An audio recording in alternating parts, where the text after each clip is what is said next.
Revenir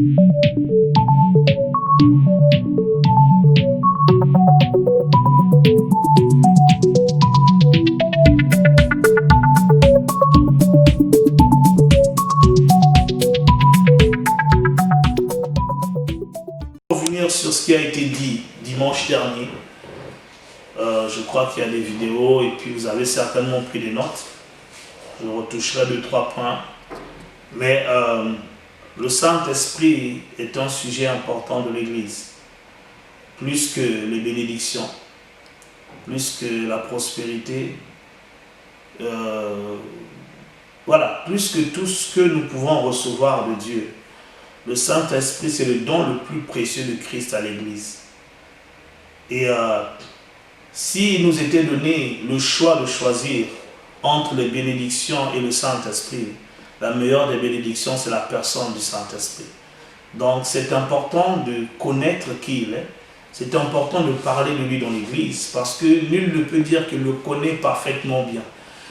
Nul ne peut dire qu'il le connaît parfaitement bien. Nous avons toujours besoin d'apprendre à connaître la personne du Saint-Esprit. Savoir qui est le Saint-Esprit, qu'est-il venu faire.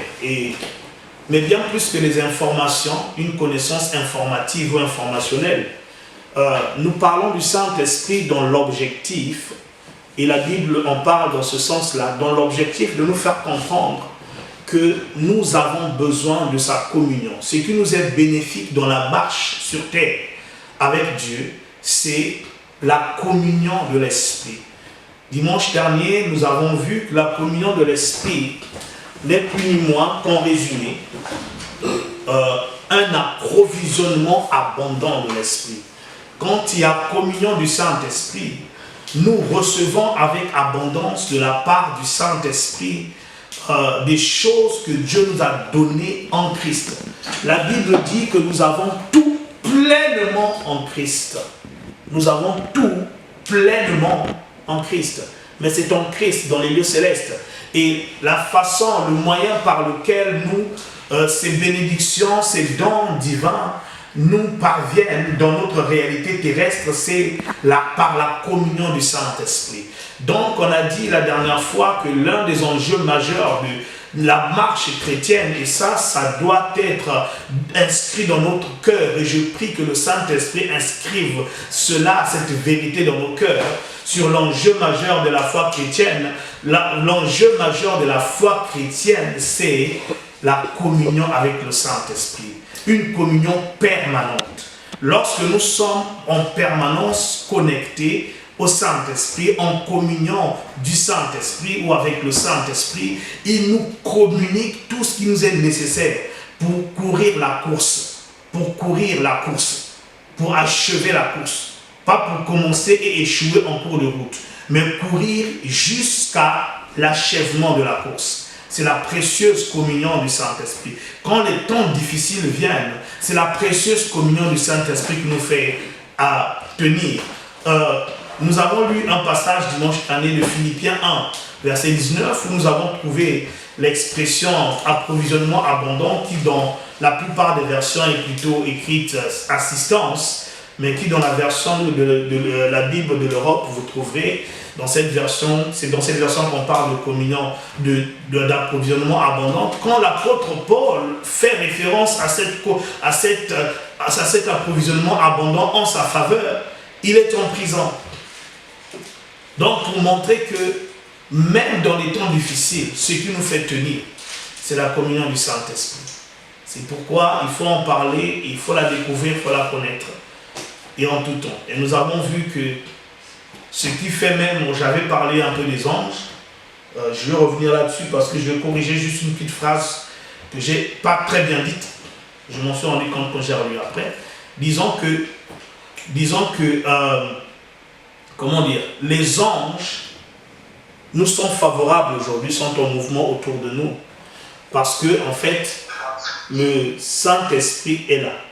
C'est le Saint-Esprit qui met en mouvement les anges. J'avais parlé de l'histoire de Corneille, mais dans ma conclusion, j'avais semblé dire que c'est l'ange qui avait envoyé ou ordonné au Saint-Esprit d'aller vers Pierre, d'envoyer les hommes à Joppé pour chercher Pierre. Mais en fait, non. c'est l'inverse. C'est le Saint-Esprit. Ce que je voulais dire, c'est que c'est le Saint-Esprit qui avait ordonné à l'ange, qui avait activé le mouvement de l'ange, qui avait donné un ordre à l'ange. Et donc l'ange est allé voir Corneille pour lui communiquer les instructions du Saint-Esprit. Voilà. Ce n'est pas l'ange. L'ange n'est qu'une créature, il n'est rien, donc, enfin, ce n'est qu'une créature, donc ce n'est pas à lui de donner des ordres au Saint-Esprit, c'est l'inverse. C'est le Saint-Esprit qui est le Seigneur, donc il faut bien le comprendre. C'est une phrase, je m'étais embrouillé dans mes propos, mais ce que je voulais dire, c'était celui-là. Le Saint-Esprit qui avait donné l'ordre. L'ordre de l'ange était l'ordre du Saint-Esprit. Donc, la communion de l'Esprit est ce qui nous est important. Et nous avons dit maintenant que il nous est impossible de communier réellement avec le Saint-Esprit si nous ne parvenions pas à le reconnaître.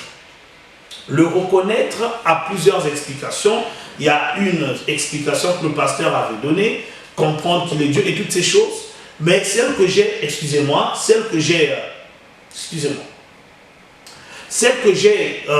celle dont nous avons parlé dimanche, c'était plutôt dans le sens de discerner. C'est-à-dire voir un événement qui m'arrive, rencontrer peut-être une personne qui me parle et discerner derrière cette personne ou les paroles de cette personne le Saint-Esprit. Discerner derrière cet événement le Saint-Esprit. Parce que c'est ça qui me permettra de recevoir ce qu'il veut m'apporter et qui me permettra également de pouvoir adapter ma réponse et d'agir d'une façon qui va l'honorer.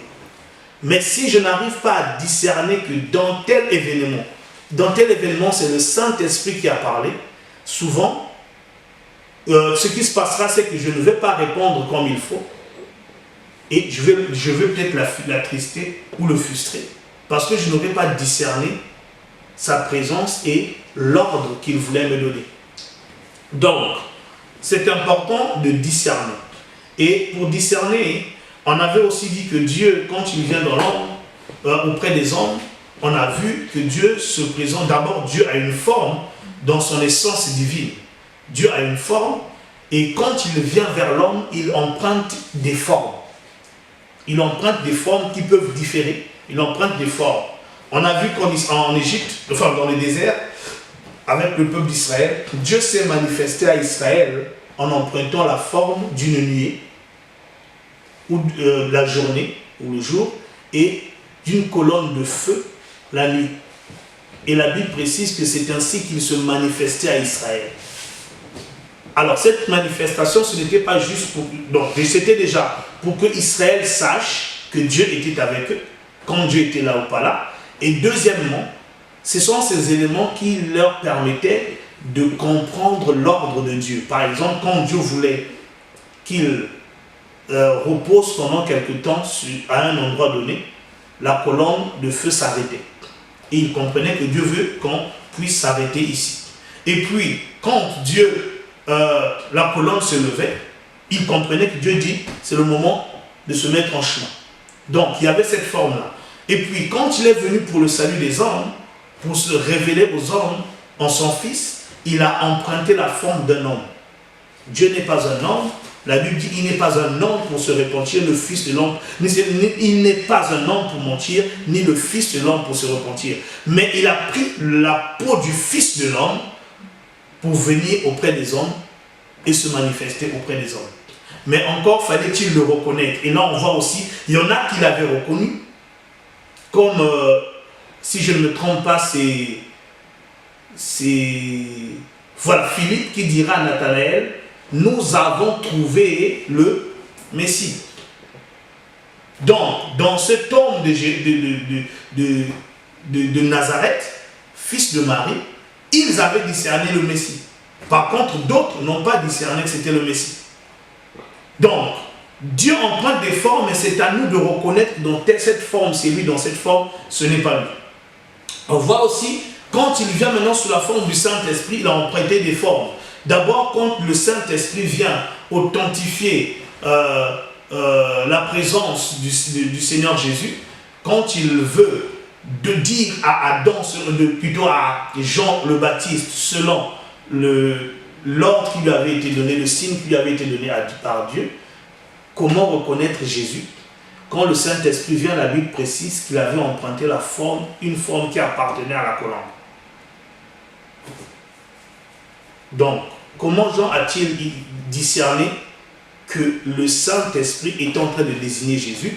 Il a vu le Saint-Esprit descendre en empruntant la forme d'une colombe. Donc, Dieu, qu'il vienne sous la forme du Fils ou de l'Esprit, il emprunte des formes. Et ces formes-là, c'est à nous de les reconnaître. Le Saint-Esprit étant invisible, tu ne peux pas le voir avec les yeux physiques. Donc, il faut savoir l'identifier dans des réalités qui sont autour de nous. Donc, nous allons parler, j'espère, de deux formes. Vraiment, j'aimerais parler vraiment de ces deux formes. Que Dieu m'en donne la capacité et la grâce. Ce soir, qui va nous aider dans cette saison de reconnaître comme il faut et d'honorer comme il faut le Saint-Esprit. Et c'est ça qui nous permettra d'améliorer notre communion avec lui et de recevoir un peu plus d'abondance des choses qui nous communiquent.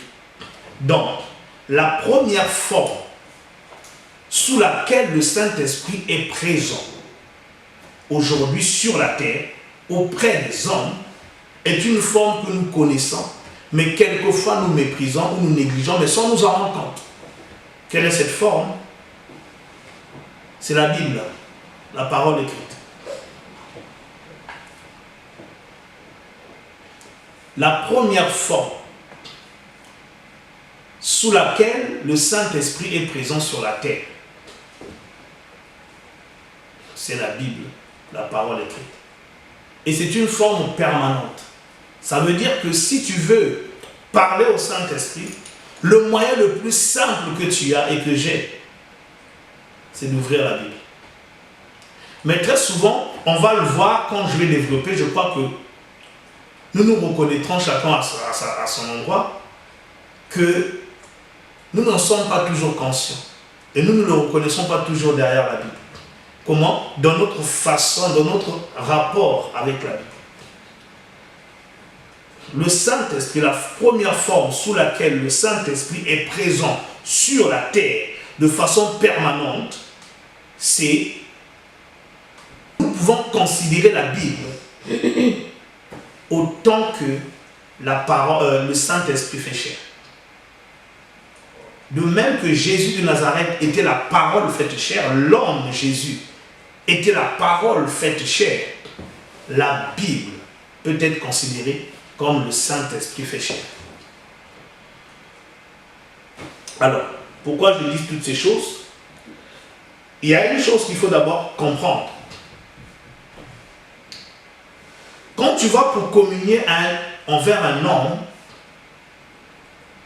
en réalité, tu ne vas pas pour ses beaux yeux, pour contempler ses beaux yeux. Tu vas pour avoir, par exemple, une communication, pour parler, un dialogue. Donc, comment des fois je reconnais que ça c'est un tel ou un tel quand je ne vois pas? Je prends un exemple qui est plus explicite. L'exemple de la communication téléphonique. Comment je sais que celui à qui je parle, c'est un tel? C'est souvent la voix. Il me faut discerner sa voix. Et la Bible, justement, est la voix du Saint-Esprit fait chair. Alors, on va le voir tranquillement. La première chose que j'aimerais que nous puissions noter, c'est que la Bible entière est l'ouvrage du Saint-Esprit qui en est l'auteur. Ça, c'est la première chose dont nous devrions être conscients. La Bible entière est l'ouvrage du Saint-Esprit qui en est l'auteur. L'auteur de la Bible, c'est le Saint-Esprit. C'est lui qui est l'auteur.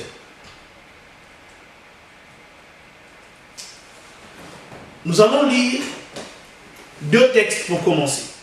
Le premier se trouve dans 1 Pierre chapitre 1, versets 10 à 12. 1 Pierre chapitre 1, versets 10 à 12. 1 Pierre chapitre 1, versets 10 à 12. Voici ce que déclare la parole de Dieu. Les prophètes qui ont prophétisé touchant la grâce qui vous était réservée ont fait de ce salut l'objet de leurs recherches et de leurs investigations. Ils voulaient sonder l'époque et les circonstances marquées par l'Esprit de Christ qui était en eux et qui attestait d'avance les souffrances de Christ et la gloire dont elles seraient suivies. Il leur fut révélé que ce n'était pas pour eux-mêmes, mais pour vous qu'ils étaient les dispensateurs de ces choses, que vous ont annoncé maintenant ceux qui vous ont prêché l'évangile par le Saint-Esprit envoyé du ciel et dans lesquels les anges désirent plonger leur regard. Que nous dit ce texte? Ce texte nous dit que tous les prophètes de l'Ancien Testament qui ont prophétisé, en fait, c'est le Saint-Esprit en eux qui parlait. En d'autres termes, tous les livres écrits par Moïse, c'était le Saint-Esprit qui parlait. Ésaïe, le livre d'Ésaïe, le livre de Jérémie, le livre d'Ézéchiel, le livre de Daniel, d'Osée, le livre d'Agé, Amos, Habakkuk, Joël, Zacharie, Malachie, Michée, tous ces livres-là, c'est la parole du Saint-Esprit. C'est le Saint-Esprit qui a parlé en utilisant des canaux humains. Et puis après, ces paroles ont été condensées dans la parole écrite qui nous est parvenue. Donc, considérez tous ces livres de l'Ancien Testament comme étant la parole du Saint-Esprit. Ça, c'est ce que le verset 11 nous dit. Et le verset 10-12 nous dit autre chose. Dans le verset 12, nous avons lu par exemple ces choses que vous ont annoncées maintenant, dans notre dispensation, donc dans l'Église, ceux qui vous ont prêché l'Évangile par le Saint-Esprit. Donc on nous dit que ceux qui nous ont prêché l'Évangile l'ont fait par le Saint-Esprit. Là encore, c'est le Saint-Esprit qui parlait. Mais qui nous a prêché l'Évangile? C'est les apôtres. C'est Pierre, c'est Paul, c'est Jacques, c'est Jean, c'est Jude. Donc, ça veut dire que tous les livres, et même Luc, donc tous les livres du Nouveau Testament, et même les évangiles, donc tous les livres du Nouveau Testament, c'est la parole du Saint-Esprit. C'est la parole du Saint-Esprit. On va lire un deuxième texte dans 2 Pierre au chapitre 1 et au verset 21. 2 Pierre chapitre 1 verset 21.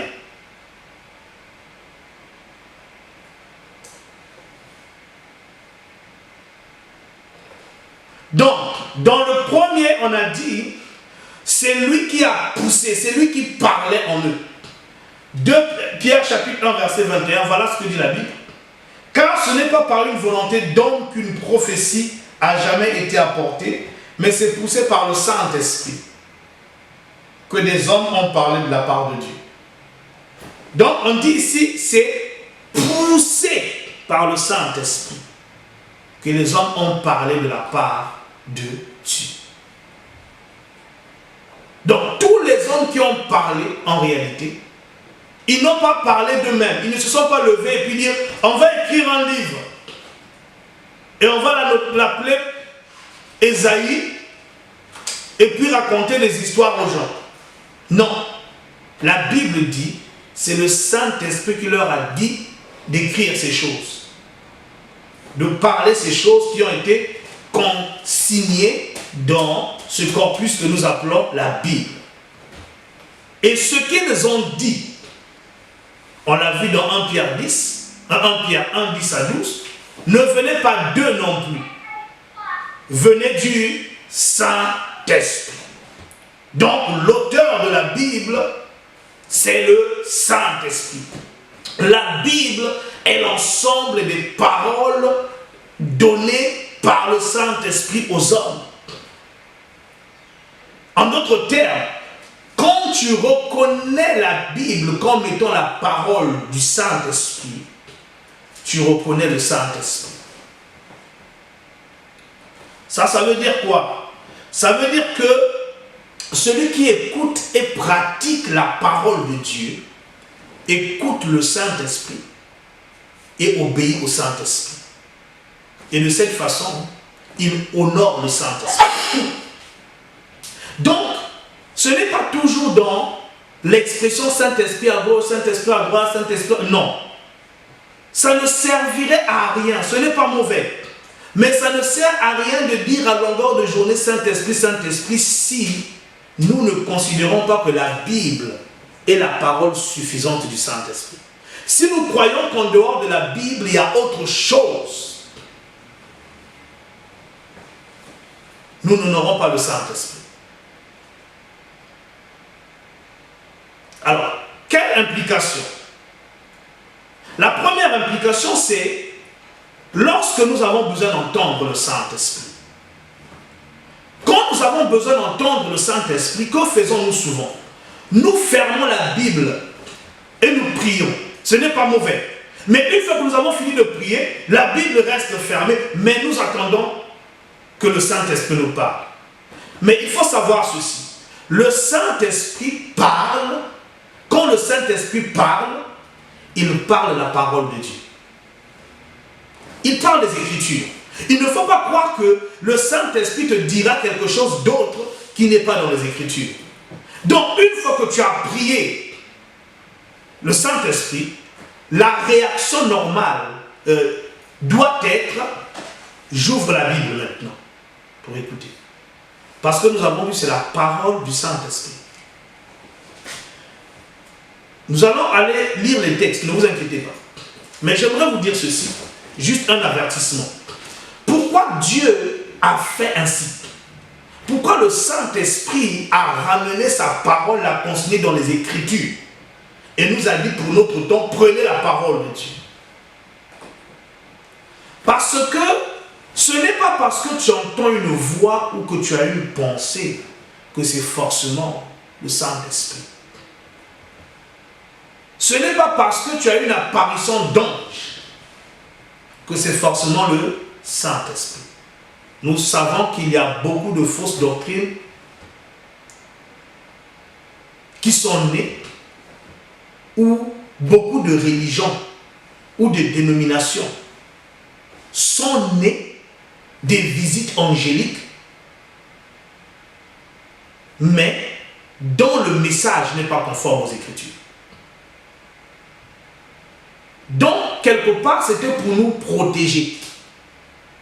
Ne sois pas trop sur les sentiments, ne sois pas trop sur « j'ai entendu une voix », ne sois pas trop sur « j'ai vu un ange ». Il est vrai que les anges de Dieu apparaissent.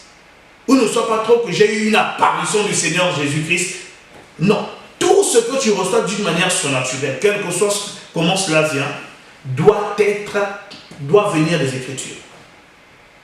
C'est pourquoi quand le Saint-Esprit parle, il parle toujours les Écritures. Avant de lire les textes, j'aimerais vous donner un exemple dans Galates chapitre 1 verset 11.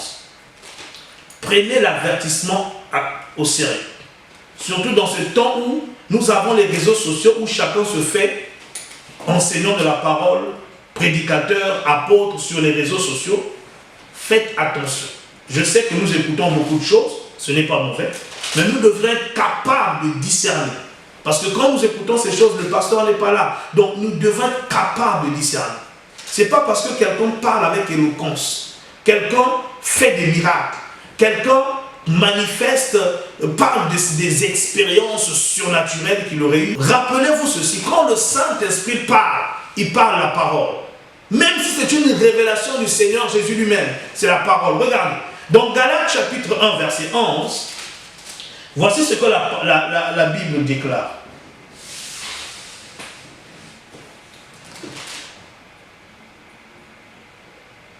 Avant le verset 11, je vais vous lire le verset 8. Mise en garde de l'apôtre Paul. Voilà ce qu'il dit. Mais si nous-mêmes,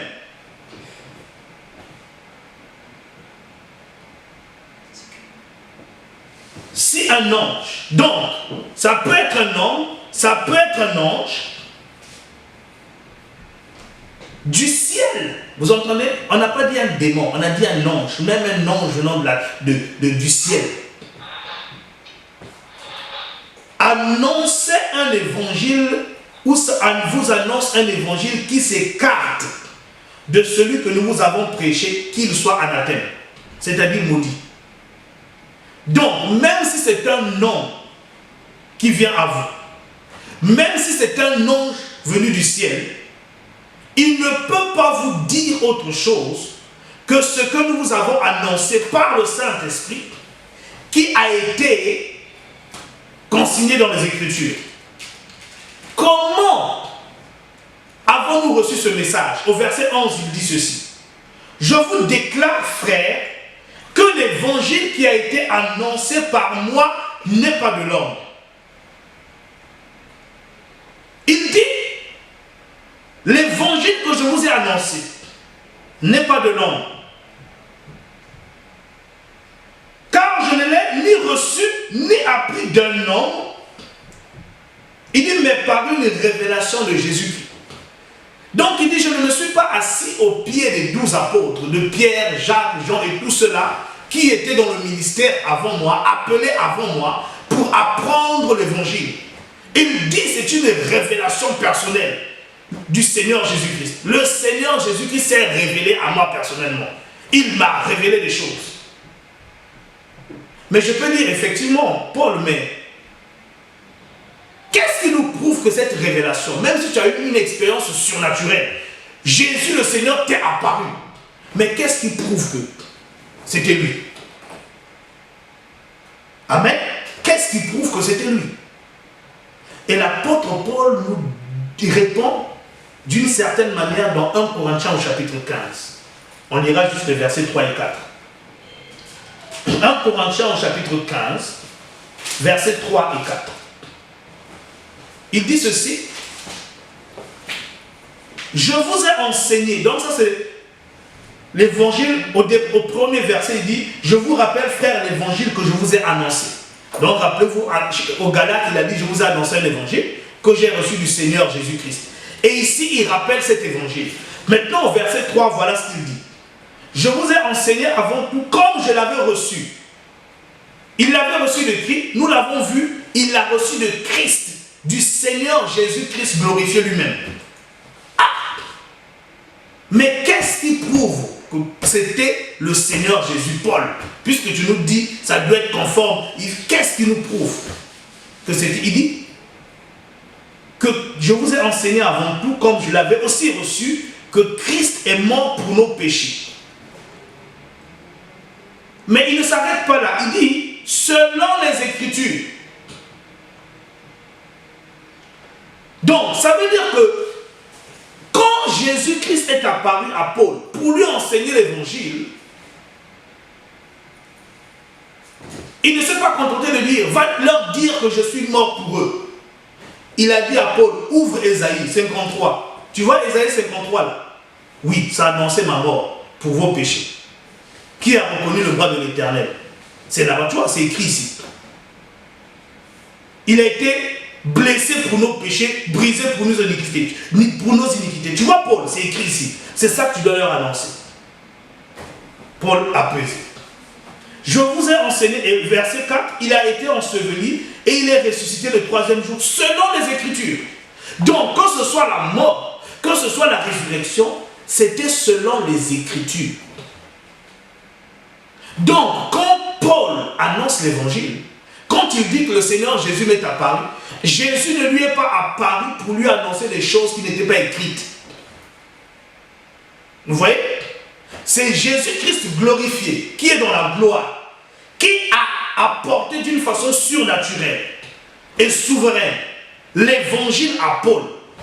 Pourtant, il il y avait les Pierre, les Jacques et les gens qui étaient déjà là, qui avaient reçu cet évangile. Mais il ne les a pas envoyés vers eux pour apprendre d'eux. Lui-même est venu l'enseigner comme il avait enseigné les 12 autres.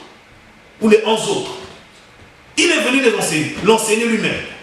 Mais il ne lui a pas enseigné autre chose. Il ne lui a pas dit autre chose que ce qui était déjà dans les Écritures, dans les prophètes, dans la loi. Il n'a pas dit autre chose. Donc, quand il parle la parole.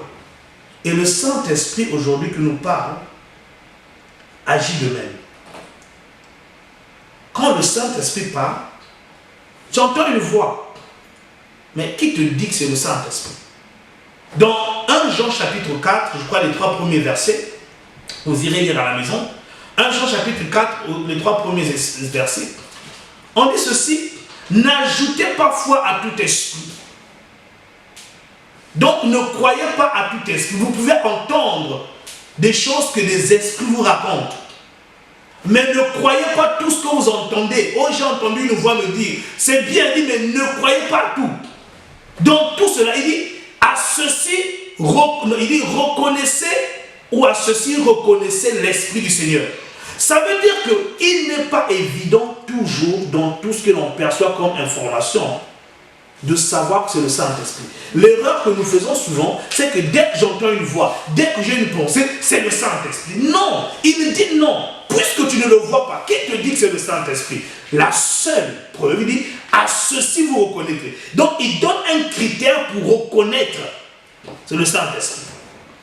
Et quand vous lisez les critères, il dit, ce n'est pas le seul critère, mais le critère qu'il donne dans ce passage-là, il dira, tout esprit qui ne confesse pas Jésus-Christ venu en chair est l'esprit d'Antéchrist.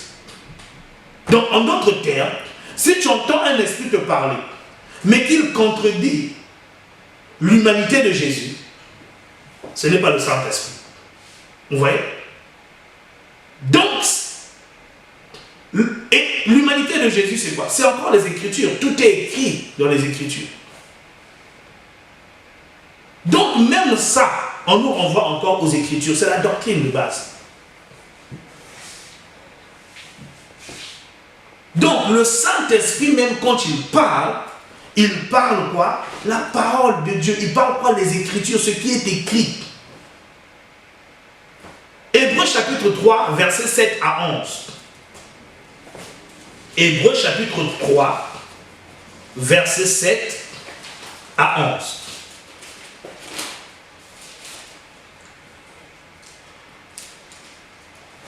Hébreux chapitre 3, versets 7 à 11. Mais je ne lirai pas tout. Je lirai juste peut-être le premier ou les deux premiers. Le reste, vous irez lire à la maison.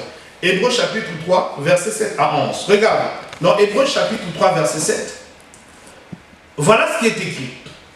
C'est pourquoi, selon ce que dit le Saint-Esprit. Donc, on ne dit pas ici selon ce que a dit le Saint-Esprit. Le Saint-Esprit, mais on dit ce que dit le Saint-Esprit. Ça veut dire que le Saint-Esprit était en train de parler à ce moment. Quand l'apôtre écrit aux Hébreux, quand il arrive là, il est en train de dire ce que je dis là, ce n'est pas moi qui est en train de le dire là. Ce que je vais vous dire là, c'est le Saint-Esprit qui vous parle là maintenant, en vivant en direct là. Lisez bien, on n'a pas dit selon ce que a dit le Saint-Esprit. On dit ce que dit. Donc, alors que je suis en train d'écrire, l'Esprit est en train de dire. C'est au présent. Mais que dit-il au présent? Aujourd'hui, si vous entendez sa voix, n'endurcissez pas vos cœurs comme lors de la révolte. Cette parole n'est pas une nouvelle parole. Elle se trouve dans le psaume 95, du verset 7 au verset 11. Aujourd'hui, si vous entendez sa voix, n'endurcissez pas vos cœurs comme lors de la révolte. Ainsi de suite. Ce n'est pas une parole nouvelle. C'était une parole qui était dans les Écritures.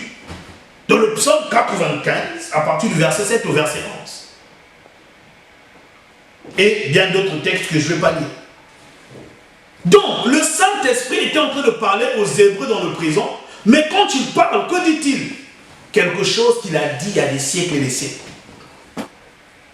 Amen.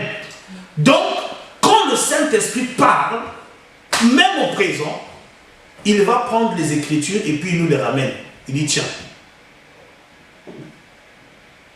Donc, quand je lis la Bible, je dois être conscient que je viens écouter le Saint-Esprit. Beaucoup ferment la Bible, mais ils veulent écouter le Saint-Esprit. C'est impossible. Parce que ce que tu vas entendre, ce n'est pas forcément le Saint-Esprit. Alors, quand je dis ouvrir la Bible, ça veut dire quoi? Les Écritures.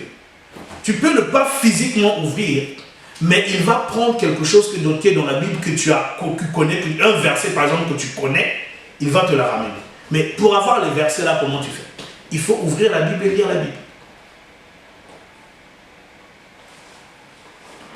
Donc, le Saint-Esprit parle au présent, mais ce qu'il dit au présent, c'est les choses qu'il a dites au passé. Pourquoi? Actes chapitre 1, verset 16. Regardez pourquoi le Saint-Esprit agit comme ça. Actes chapitre 1, au verset 16, il est écrit ce qui suit.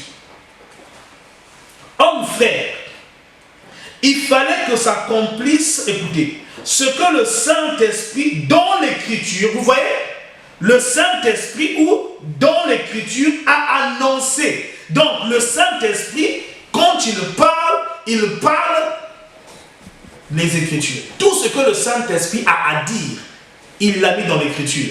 Et puis on dit, il a annoncé d'avance. Ça veut dire en fait que, pourquoi le Saint-Esprit prend les Écritures pour nous parler? C'est parce qu'en fait, tout ce qu'il avait à nous dire aujourd'hui, il a déjà dit. Il a commencé à parler aux prophètes. Je ferai ceci, voici. Voilà. Et c'était pour nous aujourd'hui. Donc, tout ce que le Saint-Esprit avait à nous dire, il nous l'a déjà dit. Et il a mis ça dans les Écritures. Donc, quand tu lis les Écritures, ne pense pas, non, ça c'était pour le passé. Ça c'était pour eux. Moi, pour nous, il y a eu une parole nouvelle. Non. On dit ici qu'il a annoncé comment? D'avance. Là, on parle de David, mais il y a les autres. On peut parler du Nouveau Testament. Dans le Nouveau Testament, quelqu'un peut me dire, mais que dit Dieu? Aujourd'hui, il y a plein de choses. Que dit Dieu pour les temps de la fin? N'est-ce pas des questions qu'on se pose? Saint-Esprit, qu'est-ce que tu dis dans ce temps-là? Nous sommes au temps de la fin. Qu'est-ce que tu dis, Seigneur, aujourd'hui? Qu'est-ce que tu dis? Mais dans 1 Timothée chapitre 4, verset 1, on nous donne une partie de la réponse. 1 Timothée chapitre 4, verset 1, on nous donne la réponse, une partie du moins de la réponse. On ne va pas parcourir toutes les Écritures, donc on retient des parties.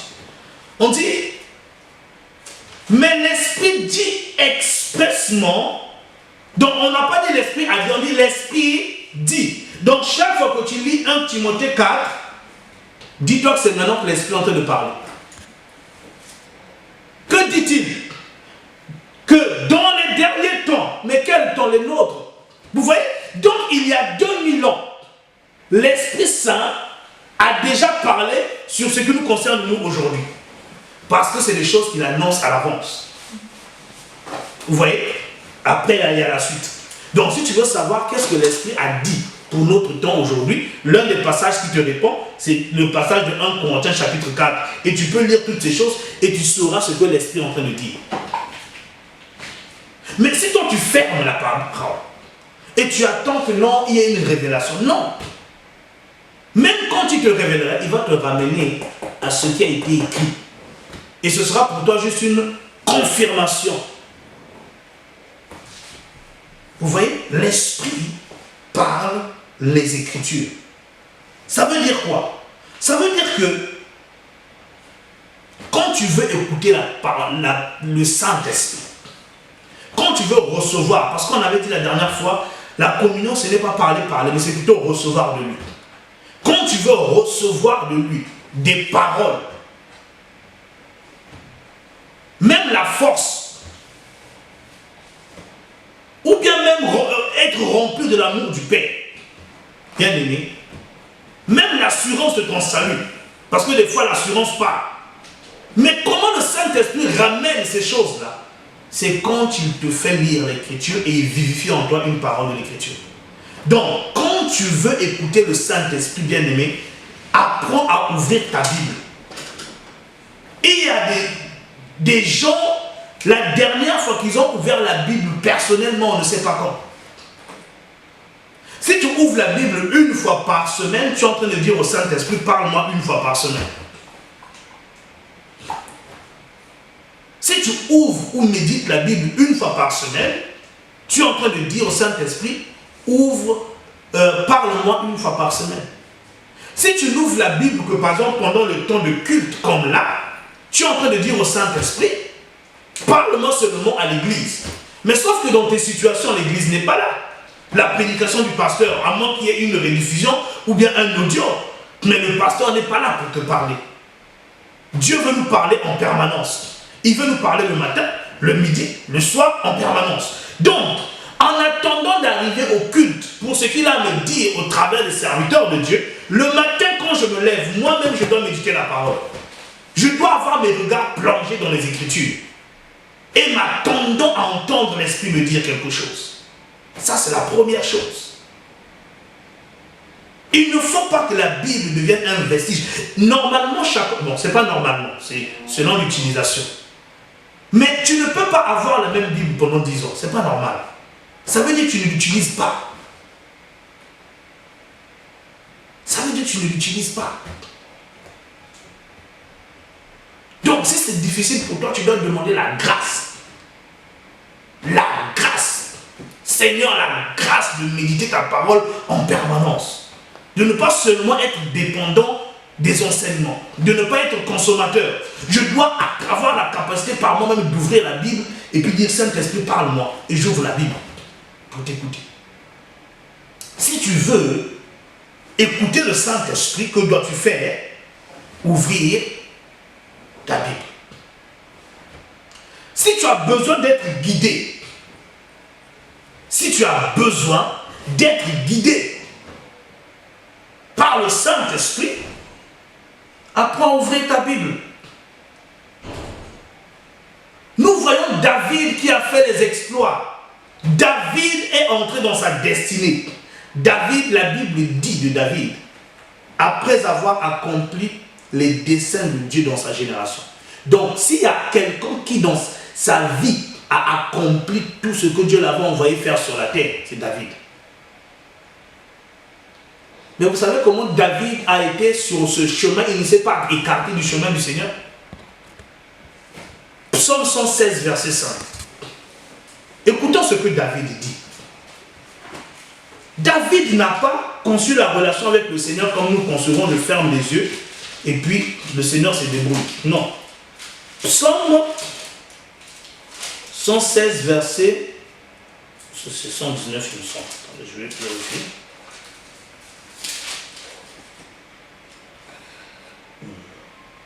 Pardon, 119, pas 116. Psaume 119, verset 105. Voilà ce que David déclare. Ta parole est une lampe à mes pieds, une lumière sur mon sentier. En d'autres termes, David n'entendait pas d'entendre des voix pour prendre des décisions. La parole. Il avait compris que la lumière est ici. Alors, il lisait la parole. Il méditait la parole. Vous savez, le psaume 119, c'est le psaume le plus long de tous. Où David célèbre la... Même chanter, il dit, je chante ta parole. David avait compris. Il dit, à cause de tes paroles, je suis devenu plus instruit que mes maîtres. Donc, je veux être guidé. Qu'est-ce que je dois faire dans la vie? Comment? La parole. Parce que c'est le Saint-Esprit qui parle par la parole. Alléluia.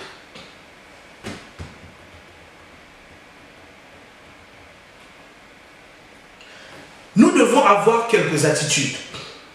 J'aimerais rapidement parler de quelques attitudes que nous devons développer. J'ai déjà commencé. J'ai dit, quand tu veux écouter le Saint-Esprit, il faut ouvrir ta Bible. Quand tu as besoin d'être guidé, comme David, il faut ouvrir la Bible. Si tu veux savoir ce que le Saint-Esprit dit, par exemple, aujourd'hui, dans les derniers temps, il faut ouvrir la Bible. Donc la Bible est à la fois pour des informations générales qui concernent toute une génération, mais aussi des informations personnelles. Parce que quand David dit, ta parole est une lampe à mes pieds, il n'a pas dit à nos pieds, mais il reconnaît que à ses pieds, dans sa marche, une lumière sur mon sentier, son sentier à lui, c'est la parole. Donc la parole est aussi nécessaire pour la vie de chaque jour et la vie personnelle. Je ne peux pas communier avec l'esprit, je ferme la parole et je multiplie les paroles. Voilà pourquoi des fois, nous multiplions les paroles, mais quel est le résultat? À un moment donné, assieds-toi et réfléchis. Asseyons, nous dit non, ce n'est pas normal. Parce que souvent, nous ne faisons pas fi de ça. Nous avons l'impression qu'il y a la parole et puis il y a le Saint-Esprit. Non. Vous avez vu qu'au commencement, l'Esprit se mouvait au-dessus des autres. Mais les ténèbres étaient toujours sur la surface de la terre. Jusqu'à ce que la parole sorte. C'est quand la parole a été relâchée que le Saint-Esprit s'est mis à l'œuvre. Le Saint-Esprit n'agit jamais s'il n'y a pas la parole. Jamais. Donc la terre avait reçu, on peut dire à ce moment-là, la communion de l'Esprit. Il a reçu l'œuvre, l'Esprit s'est mis à l'œuvre et a produit tout ce qu'il a produit sur la terre parce qu'il y avait la parole. Quelques attitudes à voir. Je vous donne des versets, on ne va pas les lire. Ou peut-être je lirai rapidement. Actes chapitre 3, versets 4 à 5. Actes chapitre 3, versets 4 à 5. C'est l'attitude du paralytique à la belle porte. Ou à la porte dite la belle. Actes chapitre 3, versets 4 à 5. Voilà ce que dit la Bible. Cet homme, c'était un paralytique, voyant Pierre et Jean qui allaient y entrer, leur demanda l'aumône. Pierre, de même que Jean, fixa les yeux sur lui et dit, regarde-nous. Et il regardait attentivement, s'attendant à recevoir de quelque chose. Bien aimé, des fois, regardez comment nous méditons. Je médite la parole de Dieu et je regarde la télé en même temps. Je médite la parole de Dieu, je suis en même temps sur Internet, Facebook. Je médite la parole de Dieu et je parle à côté. Non. Tu vas recevoir quoi comme ça? Rien. Il faut que quand j'ouvre ma Bible, je me coupe de tout. Parce que c'est un moment d'intimité avec le Saint-Esprit. Il faut arrêter, quand tu ouvres ta Bible, de faire 10 000 choses à la fois. Ça veut dire que tu n'es pas en train de considérer que sa majesté, le Saint-Esprit est là. Tu es en train de dire, oh Saint-Esprit, tu es aussi important que le film. Tu es aussi important que Internet. Tu es aussi important que si je parle sur Facebook, WhatsApp. Donc je médite ta parole, mais en même temps, je suis sur WhatsApp. Je médite ta parole, en même temps, et on ne reçoit rien, et on ne comprend pas. Il est temps d'apprendre à méditer, à honorer le Saint. Quand j'ouvre ma Bible pour méditer, je me coupe de tout. Pas d'internet, pas de téléphone. Si je vais être sur internet, je ferme la Bible. Là, il n'y a pas de souci. Mais il ne faut pas faire, j'ouvre la Bible et en même temps, je fais autre chose à côté. C'est mépriser le Saint-Esprit. Parce que nous ne discernons pas que la Bible, quand je l'ouvre, c'est le Saint-Esprit qui parle. Mais après ça, je veux venir pour discerner que ce livre-là, c'est le Saint-Esprit incarné, en quelque sorte. Sa voix est dedans. Si je veux l'entendre, c'est là. Donc, il faut que je l'honore. Quand les gens allaient à Jésus, ils oubliaient le reste. Ils oubliaient le reste. Les pierres, quand ils sont allés à Jésus, ont même oublié les femmes à la maison. Pierre dit, nous avons tout laissé. Femmes, enfants, maison, business, on a tout laissé pour te suivre.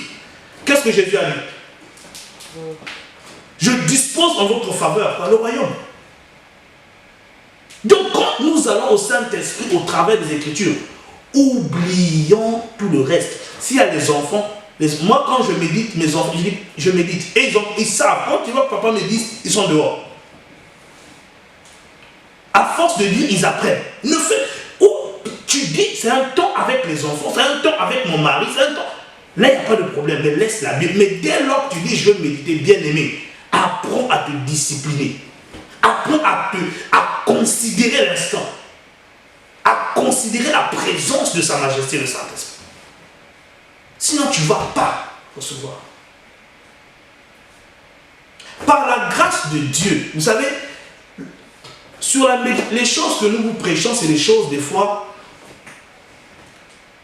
en permanence, nous recevons des choses. Vous venez chez moi, quand je m'enferme dans ma chambre, mon épouse est là, vous demandez. Des fois, je peux être dans la chambre du matin à 16h. Faisons quoi? Je suis dedans. Maintenant, si c'est la famille, je ferme la Bible. Mais quand je décide de méditer, bien aimé, développons ça. Enfants à côté, mari à côté, amis à côté, Facebook à côté, WhatsApp à côté. Le temps de ma méditation. Après, je reprends mes activités. Si je trouve que ça va être difficile, ça dépend des organisations de chacun. Je peux le faire la nuit quand les gens dorment. Ça, après, c'est chacun. Même dans le bus, des fois, tu le fais. Au lieu d'être sur Facebook, tu as tes écouteurs, tu médites ta parole. Tu n'es pas... Ça, c'est la première. Donc, lui, il a fixé. S'il n'avait pas fixé, vous croyez qu'il aurait fixé? Il a fixé. Deuxièmement, on dit s'attendant à recevoir de quelque chose. Quand tu ouvres la Bible, attends-toi à entendre le Saint-Esprit te parler. Si tu ouvres au hasard et puis tu dis, ah bon je lis, hein, c'est un livre d'histoire, je lis l'histoire et puis je passe, tu ne recevras pas. Attends-toi à recevoir. Tu vas voir qu'au début des fois tu ne sais pas quoi lire, tu commences à lire et pendant que quand tu lis, concentre-toi sur ce que tu lis. Essaie de comprendre ce qui est écrit. Ne réfléchis pas toujours trop tout de suite. Commence au moins à comprendre de quoi il est en train de parler ici. Quand on m'a dit le Nick éthiopien à Philippe. De quoi parle? C'est la première question. Ne va pas trop dans les réflexions, ce mot-là veut dire ceci. Non. De quoi parle ce passage? Je commence et pendant que je me concentre, vous verrez que le Saint-Esprit va t'emmener à comprendre de quoi parle le passage. Et des fois, il va te rappeler d'autres passages. Et quand tu lis, et puis à la fin, tu te rends compte, ah, tiens, j'ai reçu quelque chose. Le Saint-Esprit t'a parlé. Maintenant, tu peux partir. C'est comme ça que l'on médite. Beaucoup me posent la question, mais comment on fait pour méditer? Mais voilà, premièrement, quand tu médites, coupe-toi de tout. Tu ne peux pas méditer et puis tu as tout autour de toi. Ce n'est pas possible. Le Saint-Esprit, même s'il veut t'aider, il ne va pas le faire. Il a besoin qu'on honore ce moment. Parce que la parole, là, c'est lui. Donc, quand tu veux l'écouter, quand Marie voulait l'écouter, il a laissé les Marthe.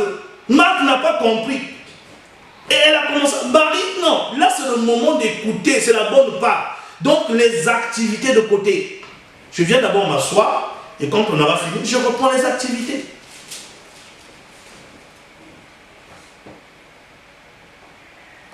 Honorez la parole de Dieu. Je vous dis la vérité. Vous pouvez crier Saint-Esprit, Saint-Esprit. Si vous n'honorez pas ça, vous ne recevrez rien. Nous ne recevons pas parce que ça, c'est pas différent de l'esprit. Gardez ça à l'esprit. Alléluia. Est-ce que quelqu'un peut acclamer le Seigneur?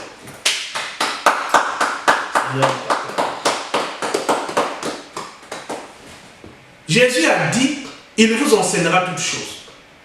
Mais comment va-t-il m'enseigner quelque chose si je ferme la Bible? D'autant plus qu'on dit que toute écriture a été inspirée. Pourquoi?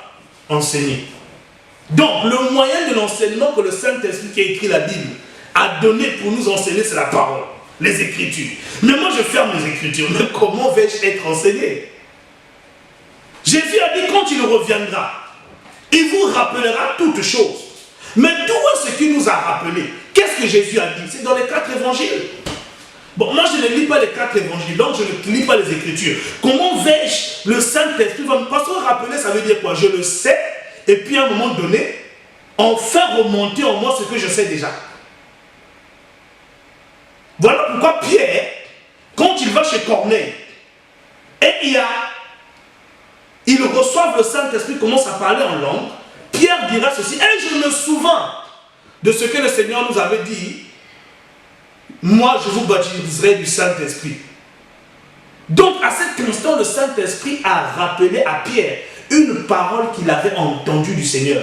Mais nous n'avons pas entendu avec nos oreilles ce que le Seigneur a dit. Alors le Seigneur Saint-Esprit a écrit ça dans sa parole, dans les Écritures, pour que nous sachions ce que Jésus a dit. Et donc quand tu marches, tu te poses une question, puis à un moment donné, boum, il y a un verset qui te montre. Mais c'est le Saint-Esprit qui est en train de te rappeler. Il est en train de te dire, voilà le moyen de la communion. Saisis la parole que je te fais monter. Quand tu saisis et tu agis selon la parole, la transformation a lieu. La solution vient. Mais pour ça, il faut que la parole soit considérée à sa juste valeur. Amen. Il y a beaucoup de choses à dire, mais je crois qu'il me faut parler du deuxième volet, qui est très important. Ça, c'était la première forme. C'est la parole de Dieu. Bien-aimé, désormais, ne lis pas la Bible comme un livre d'histoire. Ne considère pas la Bible comme un autre livre. Quand tu lis un autre livre, tu peux faire plusieurs choses à la fois. Mais quand tu lis la Bible, décide désormais de te couper de tout. Donne-toi un temps. Ceux qui habitent avec toi doivent comprendre. Si on t'appelle, ne décroche pas. Tu attends. Moi, des fois, on m'appelle, je ne décroche pas parce que quand je suis dans cette affaire-là, je ne coupe pour rien. Je ne coupe pour rien. Et parce qu'il faut qu'il se sente honoré. Et quand je reste là et je reçois, et je reçois, et je reçois, après je rappelle. Mais je peux pas être là, je suis là, et puis on m'appelle. Non. Il dit, mais au fait, tu veux m'écouter moi ou tu veux écouter quelqu'un d'autre? Alors quand c'est comme ça, il est attristé, il se tait maintenant, écoute l'autre. Et quand tu veux te replonger dedans, tu sens que ça devient difficile. Le Saint-Esprit, c'est le Saint-Esprit. Et l'honorer commence par la parole. Donc ça, c'est la première forme permanente sous laquelle le Saint-Esprit est venu à nous. Les Écritures, la Bible. Donc ne te dis pas, je vais parler Saint-Esprit, mais je ne lis jamais la Bible et je ne pratique pas la parole. Tu ne vas pas communier avec lui. Amen. La deuxième forme, et ça me tenait à cœur, il fallait que j'en parle. Parce que le Seigneur m'a parlé dessus récemment. Et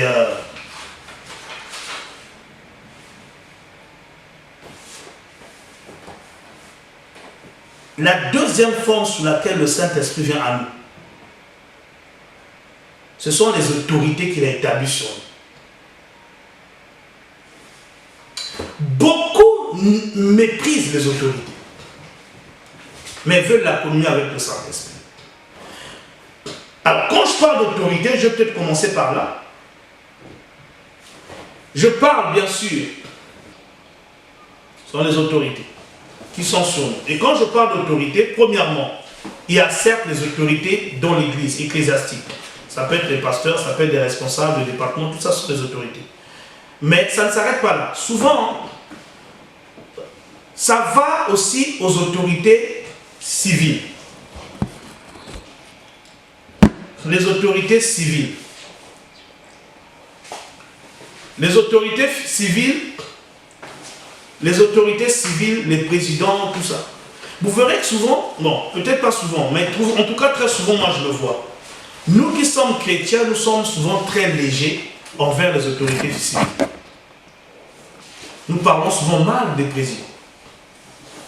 Mais c'est une autorité qui vient de Dieu. La Bible dit toute autorité vient de Dieu. Même le magistrat a été établi par Dieu et ministre de Dieu.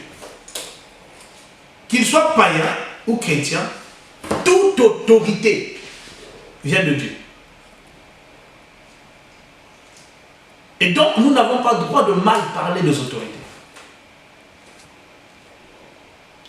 Quand je parle des autorités, je parle dans les couples.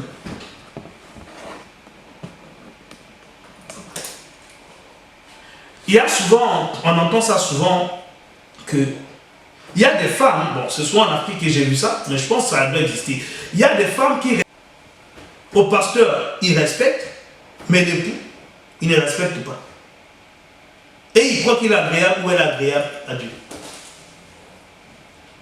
Ou on respecte le pasteur, mais on ne respecte pas l'autorité civile. On ne respecte pas ses parents biologiques. Et on croit qu'on est agréable à Dieu.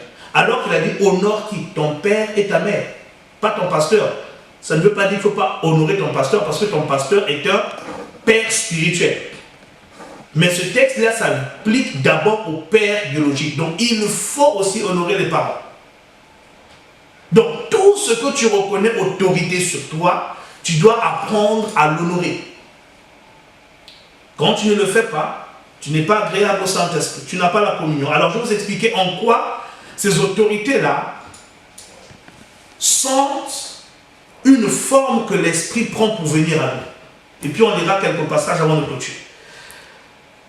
Retenez le principe, ce principe. Retenez ceci. Retenez ceci, une différence entre la puissance et l'autorité. La puissance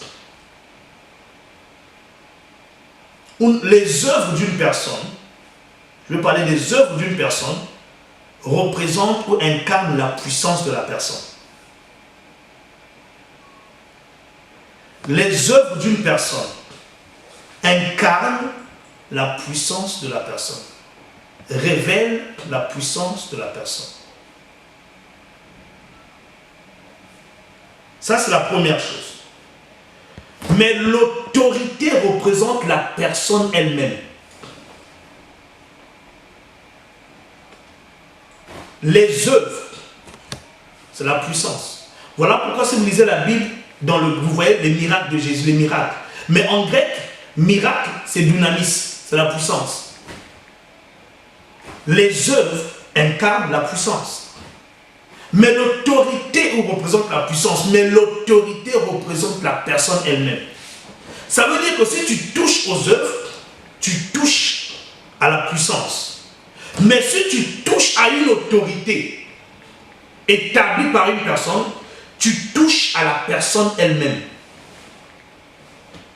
Si tu touches à une autorité établie, bonne ou mauvaise, dès lors c'est une autorité établie par une autre autorité. Si tu touches à cette autorité, directement tu touches à la personne qui l'a établie. Si tu touches à un policier dans la rue, tu as touché à qui? Au gouvernement. C'est pas parce que le gouvernement et la personne, c'est pas la même chose, la même personne, de deux entités identiques, que ça ne représente pas la même personne. Quand on touche à un représentant de l'État, quel qu'il soit, comme un policier, l'État considère que c'est à lui que tu as touché. Et ce n'est pas la personne qui vient vers toi, ce n'est pas la personne qui te réprimande et qui te juge, mais c'est la justice de l'État qui prend le relais. Ça, c'est le principe de l'autorité. Quand tu touches à une autorité, tu touches à la personne qui l'a établie. C'est pourquoi Dieu dit, ne touchez pas à mes œuvres. Je vais vous expliquer ce que ça veut dire. Imaginez une personne, imaginez, là vous êtes, j'aimerais que vous fassiez une image, vous faites une image. Imaginez peut-être la personne qui est à côté de vous, imaginez une personne sur qui on verse l'huile. Entièrement la personne est maintenant ointe d'huile. L'huile a dégouliné sur tout son corps, tout ça. Maintenant je vous demande de prendre votre doigt et de toucher la personne. Quelle est la première chose que vous touchez? Vous allez voir, vous allez d'abord toucher l'huile avant même de toucher ses habits. Maintenant, si je vous dis, ok, essayez maintenant de toucher la personne ointe sans toucher l'huile qui est sur elle. Impossible. Vous allez forcément passer par l'huile avant d'atteindre ses habits ou son corps. En d'autres termes, quand une autorité est là, une autorité est toujours ointe de Dieu. Même païenne, voilà pourquoi Cyrus était un oint. Il était païen mais oint. Quand Dieu établit une autorité, il y a une onction. Donc, quand je touche à l'autorité, c'est à l'onction d'abord que je touche. Donc, il est impossible de toucher à une autorité établie par Dieu sans toucher à l'esprit qui a établi cette autorité.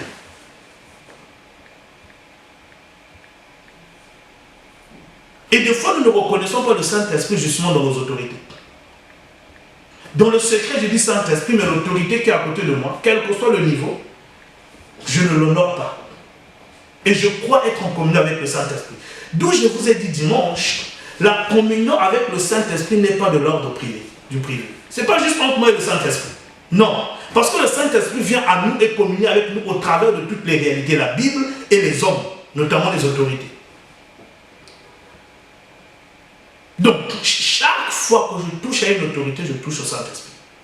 L'union entre une autorité et l'Esprit, c'est comme l'union entre Jésus et le Père. Jésus-Christ, homme, quand il était sur terre, il disait quoi? Moi et le Père, nous sommes un. Je suis dans le Père et le Père est en moi. Mais pourtant, le Père est au ciel, il est sur la terre. Mais parce qu'il y a un lien d'autorité, quand tu touches à Jésus, tu touches au Père. D'où la parole dit, celui qui honore le Fils honore le Père. Celui qui n'honore pas le Fils n'honore pas le Père. Même s'il dit Père, je t'honore. Mais s'il déshonore le Fils, comme faisaient les pharisiens, pour le Père, ça ne veut rien dire, tu ne m'honores pas.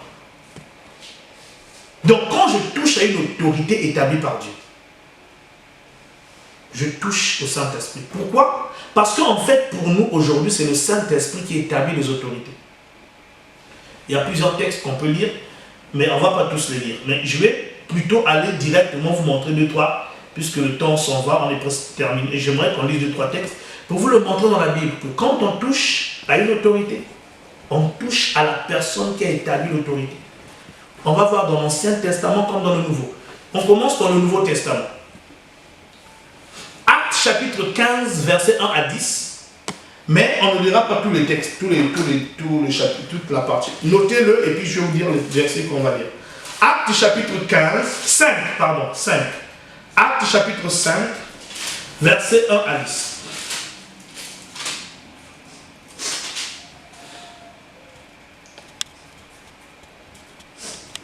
On va commencer par le premier verset. Mais un homme nommé Ananias, avec Saphira, sa femme, vendit une propriété et retint une partie du prix, sa femme le sachant, puis il apporta le reste et le déposa aux pieds des apôtres. Donc Ananias prend le reste et l'apporte aux pieds des apôtres. Pierre lui dit, Ananias, pourquoi Satan a-t-il rempli ton cœur au point que tu montes au Saint-Esprit et que tu as retenu une partie du prix du champ? Vous voyez? À qui Ananias a menti en réalité? C'est aux apôtres. Ananias n'a pas consciemment menti au Saint-Esprit. Ananias a menti aux apôtres. Mais Pierre lui dit non. Tu as menti au Saint-Esprit. Pourquoi? Parce que Pierre connaissait le principe. Nous avons été établis par l'Esprit du Seigneur. Donc, si tu nous mens à nous, en fait, c'est au Saint-Esprit que tu as menti. Amen. Et les conséquences, on les connaît. Ensuite, verset 7. Environ 3 heures plus tard, sa femme entra, sans savoir ce qui était arrivé. Pierre lui adressa la parole, dis-moi, est-ce à un tel prix que vous avez vendu le champ? Oui, répondit-elle, c'est à ce prix-là. Alors Pierre lui dit, comment vous êtes-vous accordé pour tenter l'Esprit du Seigneur? Vous entendez?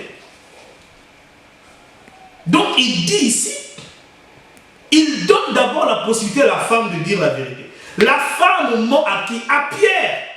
Mais Pierre dit, ce n'est pas à nous que tu as menti. C'est au Saint-Esprit que tu as menti. Tu as tenté le Saint-Esprit. Comment vous êtes-vous accordé pour tenter l'Esprit du Seigneur? Vous voyez, ils ont menti, tenté Pierre, mais Pierre dit, c'est le Saint-Esprit, c'est pas nous. Et on voit les conséquences. Deuxième texte, Actes chapitre 7, versets 51 à 52. Actes chapitre 7, versets 51 à 52. Voici ce que déclare la Bible. Homme au cou raide, incirconcis de cœur et d'oreille, vous vous opposez toujours au Saint-Esprit. Ce que vos pères ont été, vous l'êtes aussi. Quoi? Les opposants au Saint-Esprit. Donc on dit ici, vous vous opposez au Saint-Esprit. Mais en quoi consistait l'opposition au Saint-Esprit ici? Le verset 52 nous répond. Lequel des prophètes vos pères n'ont-ils pas persécuté? Donc quand ils ont persécuté les prophètes, quand ils ont se sont opposés aux prophètes, quand ils ont murmuré contre les prophètes, on va le lire, la Bible dit que c'était au Saint-Esprit qu'ils le faisaient. Pourquoi? Parce que ces prophètes parlaient par l'Esprit de Christ. Ceux qui nous prêchent l'évangile aujourd'hui le font par l'Esprit de Christ. Et la Bible donc établit ici un lien direct entre les prophètes, les autorités et le Saint-Esprit. Ils s'opposent aux prophètes. Mais comme ils ne savent pas que le message du prophète, le mandat du prophète vient du Saint-Esprit, la Bible révèle en fait, en réalité, ce n'est pas aux hommes, c'est au Saint-Esprit que vous êtes proposés. Donc, quand chaque fois que l'on s'oppose à un homme de Dieu, ou à une autorité, pas seulement un homme de Dieu, une autorité, dans l'église, dans la société, dans la famille, dans le couple, c'est au Saint-Esprit que nous le faisons. Chaque fois qu'on critique une autorité, chaque fois qu'on méprise une autorité, c'est le Saint-Esprit que nous méprisons. On va lire Exode, allons un peu dans l'Ancien Testament, on a lu le Nouveau Testament, l'Ancien Testament, Exode chapitre 16, versets 1 à 3 et verset 8. Exode chapitre 16, versets 1 à 3 et verset 8.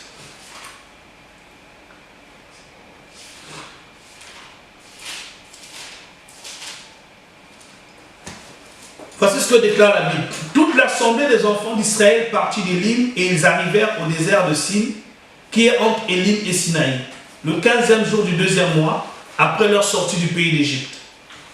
Et toute l'assemblée des enfants d'Israël murmura dans le désert contre... L'assemblée des enfants d'Israël murmura contre qui? Moïse et Aaron. Qui étaient qui? Leurs représentants. Les enfants d'Israël leur dirent: que ne sommes-nous morts par la main de l'Éternel dans le pays d'Égypte? Donc eux, ils font la différence entre l'Éternel et Moïse et Aaron. Pour eux, c'est Moïse et Aaron qu'ils ont emmenés là, c'est pas l'Éternel. Ils auraient bien fallu qu'ils meurent en Égypte sous la main de l'Éternel, quand il y avait le jugement. Quand nous étions assis près des pots de viande, quand nous mangeons du pain à satiété. Car vous nous avez menés dans ce désert pour faire mourir de faim toute cette multitude. Verset 8. Moïse dit: l'Éternel vous donnera ce soir de la viande à manger et au matin du pain à satiété. Parce que l'Éternel a entendu les murmures que vous avez proférés contre lui. Ils ont murmuré contre Moïse et Aaron. Mais Moïse révèle ici que ce n'est pas contre lui. Contre Moïse et Aaron, c'est contre lui. Il dit: ce n'est pas contre nous que sont vos murmures, c'est contre l'Éternel. Quand on murmure contre une autorité, c'est envers Dieu. Exode chapitre 17, verset 1 et 2. Ça va être notre dernier texte. Exode chapitre 17, verset 1 et 2. Donc c'est juste le chapitre suivant, verset 1 et 2. Toute l'assemblée d'Israël partit du désert de Sin, selon les marches que l'Éternel leur avait ordonnées. Et ils campèrent à Réphidim où le peuple ne trouva point d'eau à boire.